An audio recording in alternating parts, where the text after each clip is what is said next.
సమస్త జగములు రక్షించే సకల జ్ఞానమూర్తి ఎవరింట తాను కొలువుండునో కలుగును వారికి కీర్తి సకల సంపదల మూలము సుమనోహరి లక్ష్మి శ్రీ చక్రవాసిని మాత శ్రీ విష్ణు ధర్మ పత్ని తనని నమ్మిన భక్తులకు దరిద్రమును బాపు కొలిచెడి వనితల కొంగులలో బంగారము నింపు అష్టలక్ష్ముల రూపున అవతారం దాచినది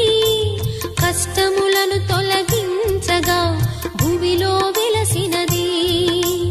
లక్ష్మీదేవి కథా శ్రీ లక్ష్మీదేవి కథా లక్ష్మీదేవి కథా శ్రీ లక్ష్మీదేవి